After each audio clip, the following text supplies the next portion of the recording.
Hi guys, welcome back to the Mommy Scale. Thank you guys for watching, and if you haven't already, please subscribe, and hopefully you like this video and we'll stick around. Today I wanted to talk about some mommy stuff.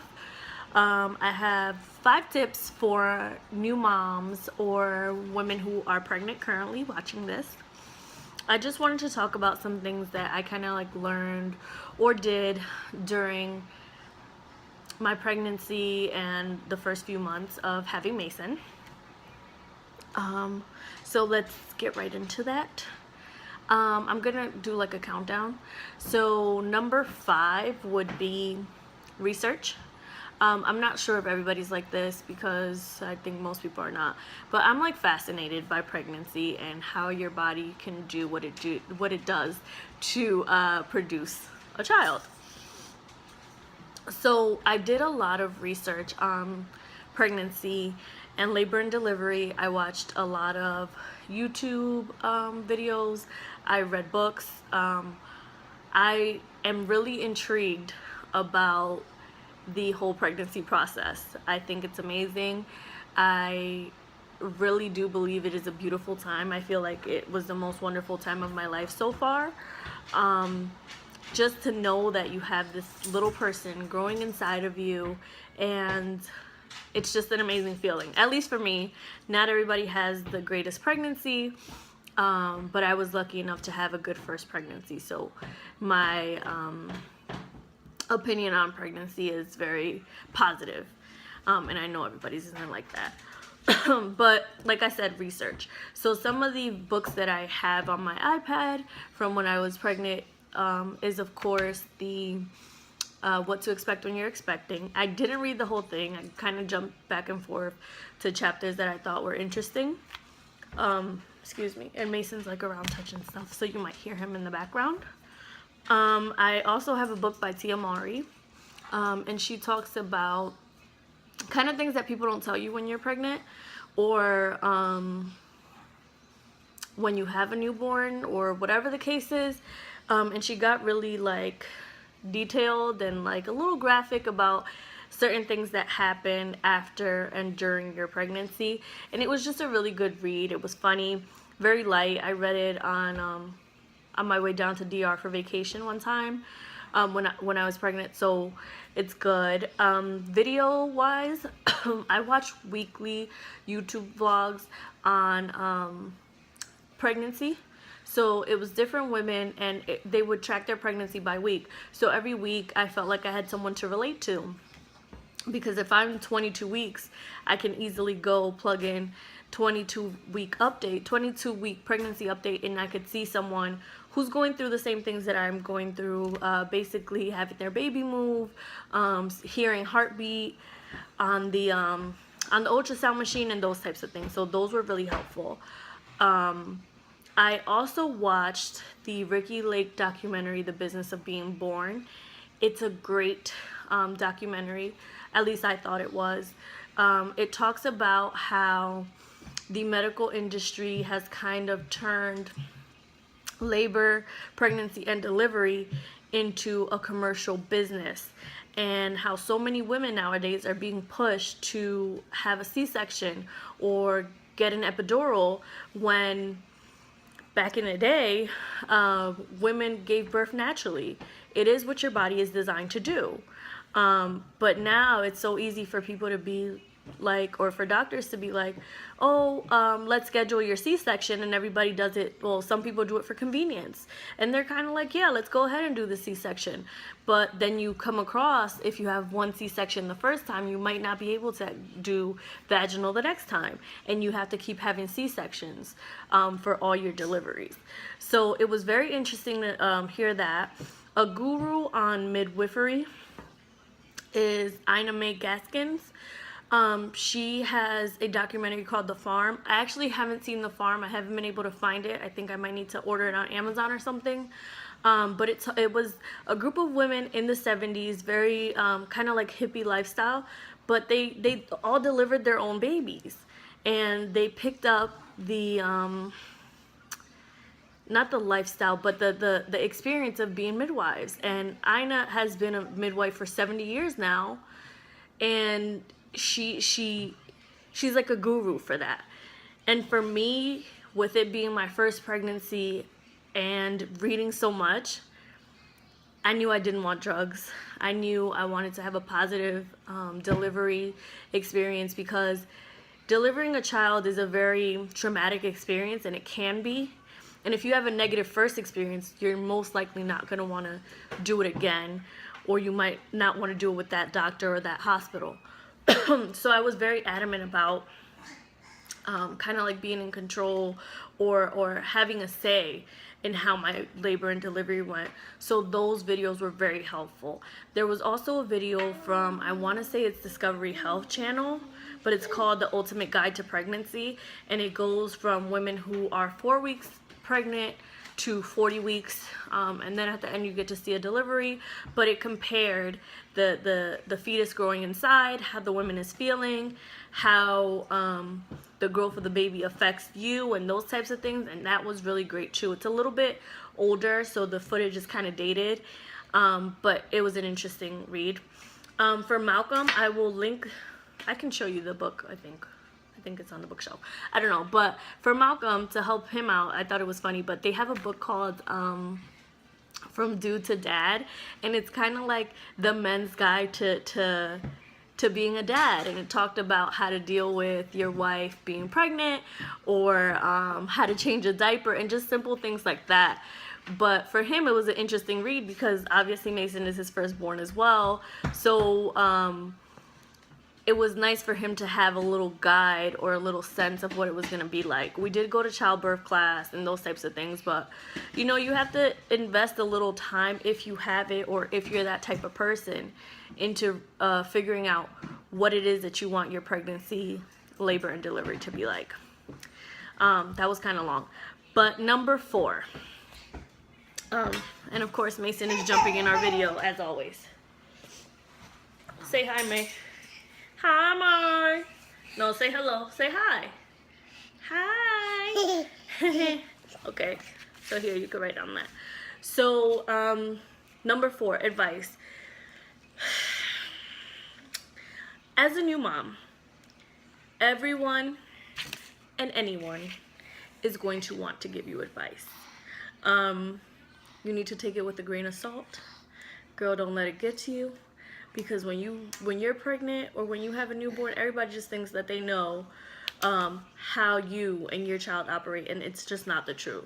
Especially older moms in your family, they're gonna want to reach out and tell you how to do things, and how you're not doing this right, or how your baby is cold, or how that blanket isn't good, or how you shouldn't hold the baby. You know your child. You know what works for him or her. You do what works for you. And you can politely tell people in a non-disrespectful way, like, thanks but no thanks. Because I was that mom that sometimes people would say things and it would really get to me. And I kind of had to take a step back and be like, you know, but he's doing great. But we're good. So I'm good. So that's just something to think about. My number 3 would be a piece of advice that I wish people would tell. Like, people tell me this all the time, but this is just me as a person, despite pregnancy or anything like that. Don't overdo it.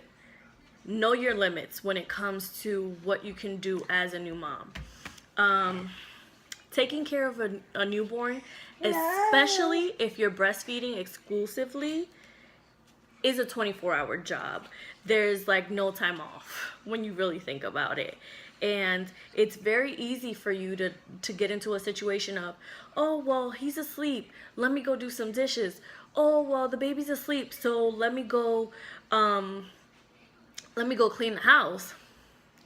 No, you need to get your rest, because in a few hours that baby's gonna be up demanding something from you, and you're not gonna have the energy to do it.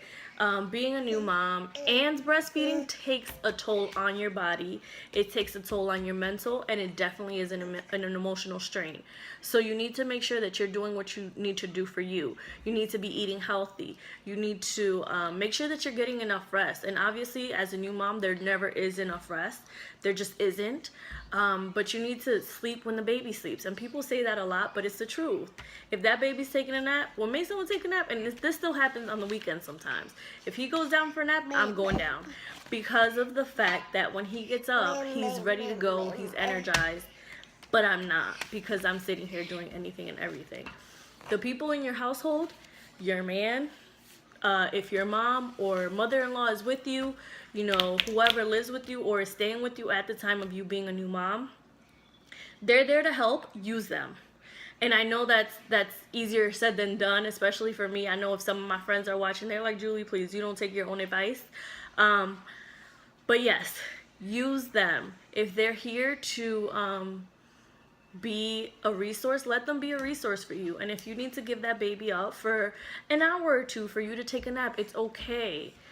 Just realize that you need to be the best you can be for your child. Let's see what else I have.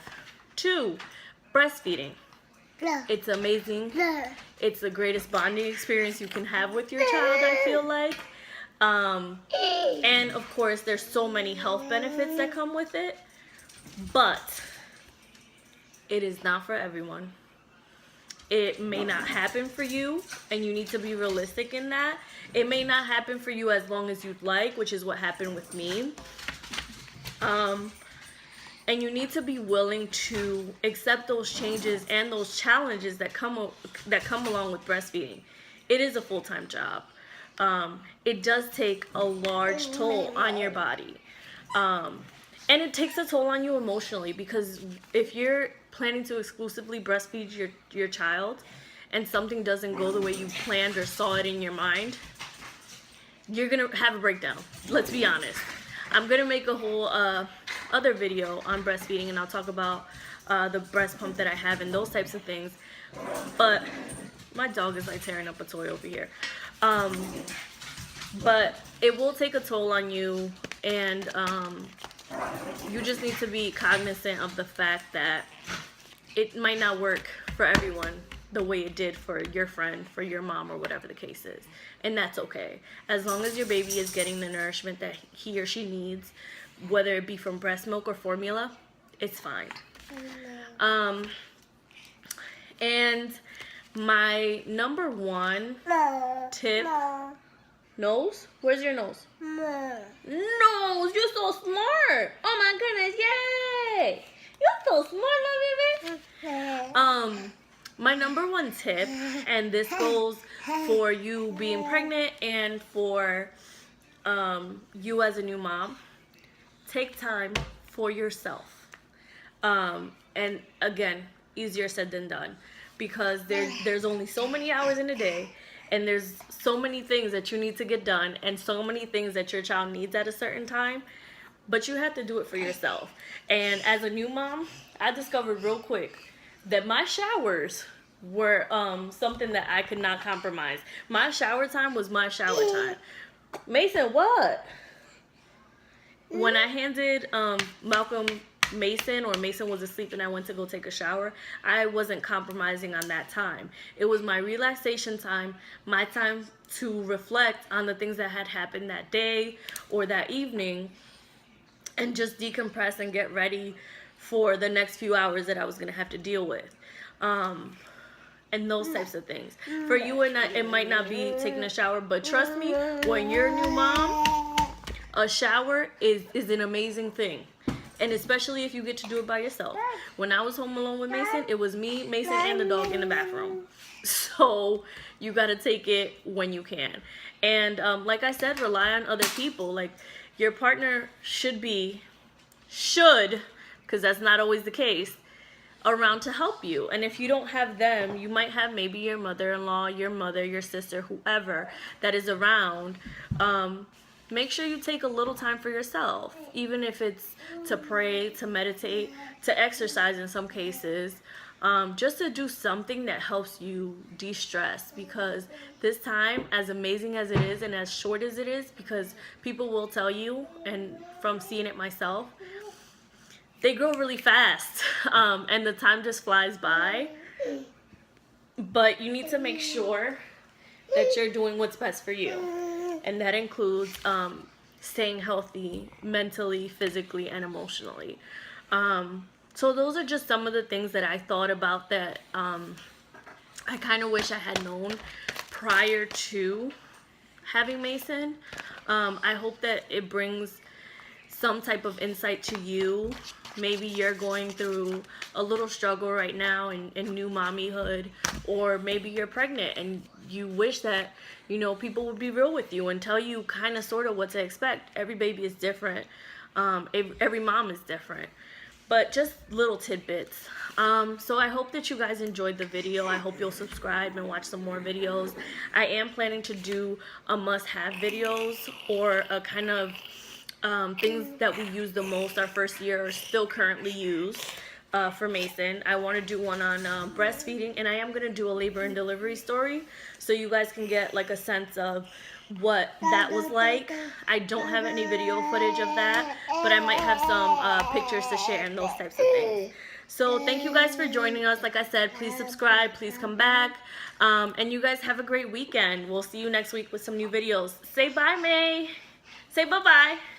Bye, guys.